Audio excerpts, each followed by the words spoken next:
Good evening. Welcome to Wizards Outlook. We're joined by Cardo Dudley Jr., Raymond Lyons, Wilson Tarpe Jr.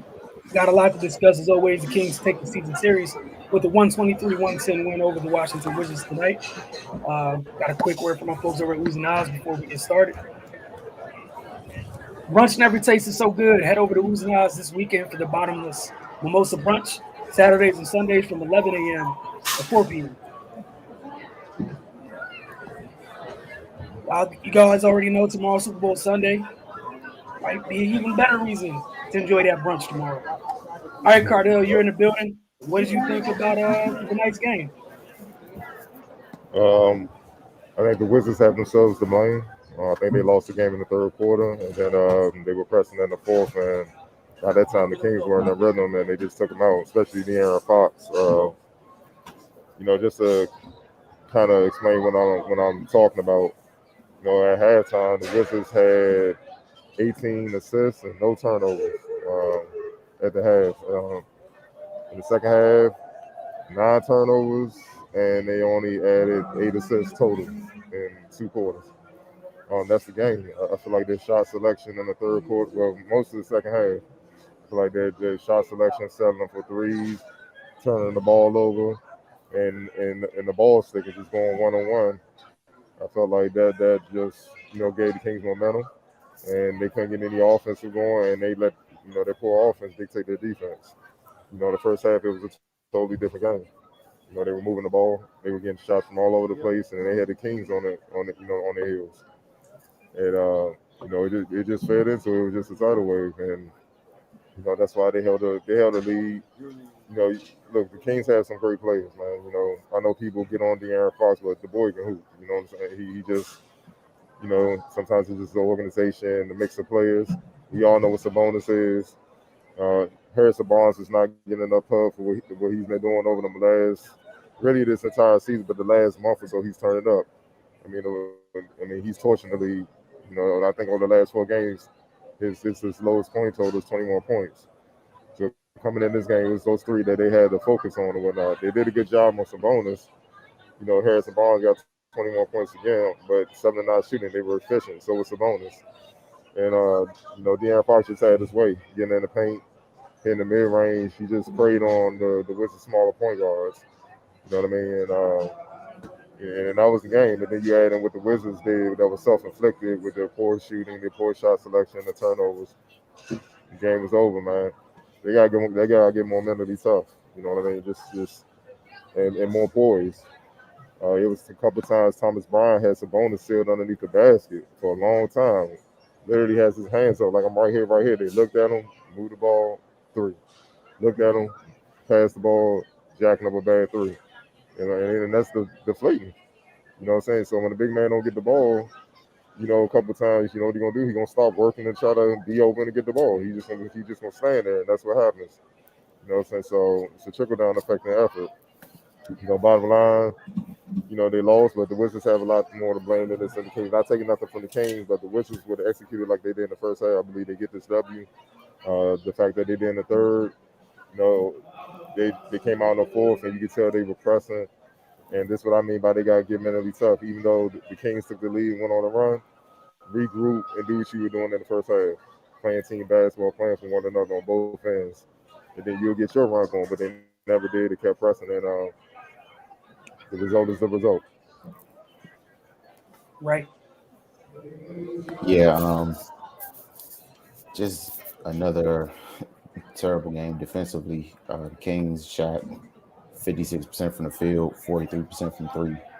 Like you're not going to beat anybody like that, especially like Carol pointed out, their offense fell off a cliff in the second half. They weren't able to, generate good looks like they were early in the game. And yeah, if you can't score and you can't stop anybody, then 1 + 1 is 2, man. That's how we are where we are right now. Yeah, they definitely got to be more poised in those situations. We all know basketball is a game of runs, man. At some point, the other team they're going to get it going for a second. It's like it's up to you to kind of nip it in the bud, or even just withstand the onslaught. and keep it manageable. But the Wizards were never able to regain their footing. They when they execute, we saw it in the first half, and we saw it throughout the season. When they execute, they can play with anybody.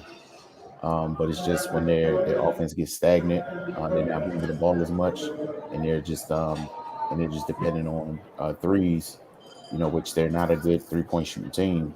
That just adds on to their issues. So yeah, they until they figure that out, it's going to be an uphill battle, man. And it's disappointing because seeing what they're able to do when they're clicking. Like, I mean, you're going to hit a rough patch at some point. That doesn't mean just abandon everything you're doing. You just got to fight through it until you can get yourself back in the game.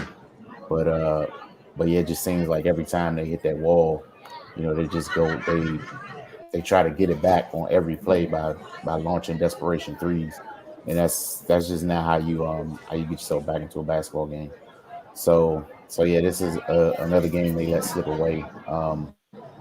And they're just descending further and further down the standings with each passing game. They got to figure this out, man. If they want to have any chance of winning games anytime soon, and these rough spots that they're hitting, they got to figure out just how to regroup and how to maintain until they can get themselves back in the flow. But you know it seems like once things start going bad, they just continue to go bad for the rest of the game, and that's no way to be successful. Yeah, I only had a couple of things to add. I agree with everything you guys already said. Um, you know, like you guys mentioned, we were talking there, typing there in the chat during the game. Like that offense looks like it looks good when it's run correctly and people trust it. And they're not forcing things. It was crazy that they finished that first half with no turnovers. Like thoroughly impressed. And we see the second half, and the exact opposite of what we saw is what was on display. Like Cardell gave you guys the stats. I think one thing that we saw with the Kings is even though while they're still trying to figure out everything, they figured out quick. We could run a lot of stuff through Sabonis in the high post, low post, regardless. It was literally give him the ball, whatever perimeter player it was, give him the ball and make a cut off it. Doesn't work, next man up. And they kept figuring things out. De'Aaron started slow. He got going when it mattered in that game. Cardell brought up here some Barnes. He was huge in that third quarter when Sacramento kind of started take control of the game, and he did that the last time they played. They got to a point in that game, and he started finding mismatches and just going about his business, the pace that he plays at, drawing fouls, getting some man ones and what have you. But yeah, the Kings, they took that third quarter 33-23, and then, they even with their newer pieces, they kind of just took their time closing things out. But like Cardell said, Ray, you mentioned as well, there's something Washington got to feel sick about because you had a whole half where you took care of business and you had them on their heels. And then, yeah, they got to figure something out with responding. And sometimes it's simple as taking a deep breath and getting back. Like the worst part is you put in work for a whole half, showing what would work. Get back to it. Like I said, I'm not asking you guys this anymore, so it's on the screen. For me, it's a bonus. Like you said, they did a good job with the Wizards for overall. They did a good job digging down, trapping them different angles to make them, stop midway through his move, pick up the ball, and have to look for people. The problem is he could pass. And then Gentry, he just made a total adjustment. Like, we ain't even gonna put you down there like that. Stay in the high post. They can't double. You can see where the double's coming from, and just pick them apart. And that's what he did. They kept going back door. V cuts. Even when they did a V cut, they would come onto the other side, set a screen, and somebody would cut baseline, and he would find them. Like, he was just, I mean, just he was surgical with his passing. You know what I mean? So he just destroyed him that way, and that's what makes him an all-star caliber big. He can destroy you in many ways. So for me, he's the player of the game. He's working on the triple double. 16, 11, and 7. He only took 9 shots, but he made 7. You know what I mean? Like, all in the day's work, man. See that type of performance is why Darren was holding on to him so tight after their first win together. Please Yeah, don't take this man away from me. What he's this is making how life you win, easy, easy. man. Go ahead, Ray. Yeah, now I had Sabonis as well. It's just basically for what Cardell pointed out, his versatility just made it hard for the Wizards to, to just lock in on one thing to try to stop him. Yeah, it's tough when you got a guy like that. You do one thing that's working, and then he opens up a whole nother part of his game, and then that part makes everybody else around him that much more dangerous. Operating from the high post, and he's able to find guys on cuts and things like that. It just throws your defense out of whack, and then for already a less than impressive defensive team, it just makes it that much tougher.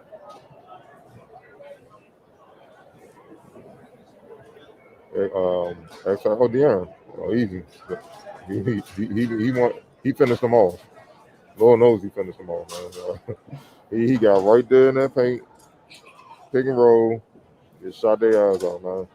You know, I'm not one of those people that believe he can't be a franchise caliber point guard. He just hasn't had the pieces around him.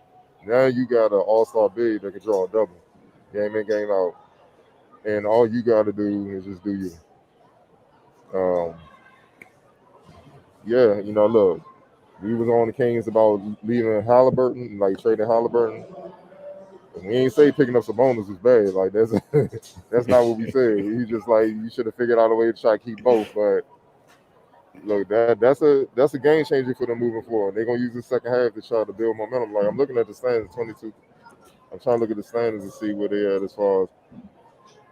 Oh, I mean, they're only 2 games out of the play-in.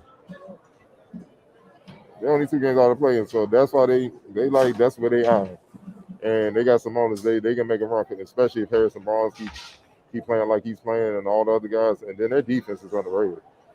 Oh man, they are active. They're in every passing lane. They getting a hand on the ball and stuff. And that's where the turnovers with the Wizards came. They were aware. They just throwing wide passes out of bounds and stuff, and they getting frustrated. They're active, man. And honestly, I gotta give Off-Night credit. He kind of sparked that, man. Doing what he does. They couldn't pick on him, man. That dude's he's a monster defensively, man. But just you give credit where it's due, man. De'Aaron Fox, he closed the game. He's doing what people say he can't do. Ray? Yeah, Fox, man, he was the second half of that 1-2 punch that kind of put the Wiz away. And some games it's probably going to be, flipped around. De'Aaron's going to be the one that takes charge, and then when they kind of keying on him, Sabonis is probably going to be that guy that just just kind of compliments him in that way. So yeah, man, that's a promising duo for them for the remainder of the season. And we'll see how it shakes out. Yeah, that's something I'm definitely excited about the rest of the year. They have no clue in terms of they're so early in their relationship. It's been like what 2-3 games, not even. And it's just fun watching them figure out how much pressure they can put on the defense. It's been fun through a couple games. All right, And then you got we're gonna get to comments a little bit later. We have some comments from Kristaps Porzingis' media availability earlier today. First time addressing the local media. You guys had some comments, so let's get these up on screen, and I'll read them just because I know they're not too big. But the first one was KP looked so relieved and happy. I'm glad that he's away from the Mavs. Stay healthy, unicorn. So I'm just gonna go through these. Y'all speak up when y'all feel the need to. um, it's just new. It's just like when you get a new pair of shoes, man. It's just you happy for now. Let's see if he can maintain that attitude moving forward. You know what I'm saying? Because they in the hole right now, and they gonna need him. You know what I'm saying, for a lot of things as we saw tonight. So, but obviously, if he's that's the thing, can he stay healthy? If he stay healthy and brings what he can bring, I mean, he changes the dynamic of the team. He would build out. So they need him. That's 7-3 though. That's a run protector. No disrespect. And then with Gav get back, you see what I'm saying? Like they can help defensively. You know, and he can help stretch the floor, kind of do the same things that Sabonis is doing for the Kings. You know what I'm saying, stretching the floor, being a rim protector, rebound and stuff like that. He just got to stay healthy, man. That's like they say, the best talent is availability. Like, you know, you could be the greatest athlete ever, but if you never on the floor, it don't matter. All right, the next one we got is I'm glad to see he's in good spirits. It sucked to see him go. He was fun to watch when healthy. It's kind of what everyone's been alluding to. I think his latest knee soreness issue is what pushed the Mavs to give up on him. It's the same knee issue that's keeping him from playing. I wish him luck. I think it might have had more to do with the money, but you know, it is what it is, and you know what I'm saying. So, but hopefully he get healthy, man. All right. Wishing him well in DC, an impactful player when healthy. Hopefully he can turn his career around. Move to the next set of comments. I'm happy for him as a Mavs fan. I wish him the best, and I'm excited for him. Now, Mavs fans showed up showing a lot of love. Huh? Yeah. Here we go. There's the typical stuff I'm used to. Washington Wizards fans, prepare yourselves to see him in street clothes most of the time. He's going to give you – boy. Oh. Yeah. It's on the screen, so it is what it is. And then hashtag you've been warned. Thunder Productions with the wow, he looks so happy. Man. Hey man, I don't even know what to say to that, man. Like, damn. Oh wow, man. Look, Washington Wizards, that is not us. These are the people. Don't revoke our credentials. We ain't do nothing, dog. We just here so we won't get fired, in a sense, man. Don't do that, man. Don't fire us. You know how you read it and you see something up ahead, but you try not to lose your spot. Then you get process yet, yeah. Man, they got there. It was like, oh, not finishing this. All right, from Philip Walker. As a Knicks fan, I'm sorry I gave that up. I wish him the best. He's a good player other than injury concerns. I feel like the bulk of his issues come from off the court stuff. Hopefully he can turn his career around in Washington. I don't understand the trade from the Mavs perspective. We didn't either. Maybe they wanted to clear cap space and they thought 2 deals were easier to move than one. It just seemed like they traded low. Nah, I think they're looking at the buyout market like a lot of teams are. I think they feel like they probably, you know, with the money, his money situation, his injury situation, and then the buyout market of potential candidates, I think they just rolling the dice. You know what I mean? You know, look, certain players that may not have got moved, they might be available. They can get them, and that could be a game changer, man. You know what I'm saying? Like they just re-upped Finney Smith. Yeah. He's been playing well and stuff like that. So I'm thinking that's kind of where they're rolling with him. You know what I'm saying? So they can let Luka he could be let loose even more. You know what I'm saying? And they you know, they banking on Dinwiddie kind of helping taking the pressure off of Luka a little bit. You know what I'm saying? But who knows? They might get going Dragic. I mean, you know, then Dragic and Luka play together overseas. Like he came up. Then Luka come up on them as a youngin and stuff like that, playing for the national team. Oh man, I'm not sure.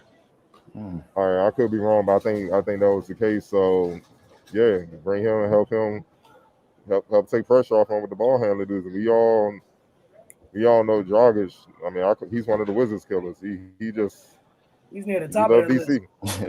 He loved. I mean, going all the way back when Wall and like he loved DC, so he can still get it done, man. And he's fresh because he ain't played. So I think that's what they're banking on, and then they're gonna try to look at free agency or something like that. But you know, we'll see what they do with it. All right, Ray, did you want to add, or you want me to keep going? You can keep going. All right. Omer Azalea was like, I like his energy. Jonathan Velasquez, I will miss you, KP. I'm sorry it didn't work out here in Dallas. Marcellus S., this is why I subscribe. Thank you.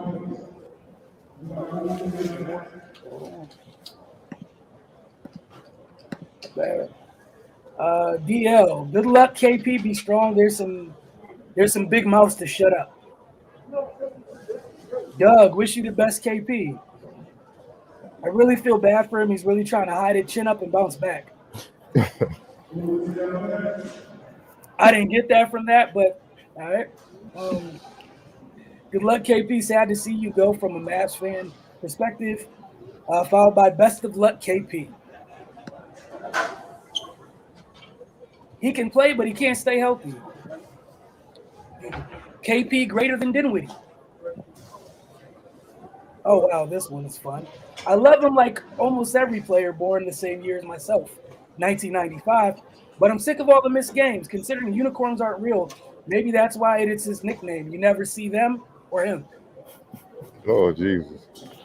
Lord Jesus. Y'all been going on. Oh man.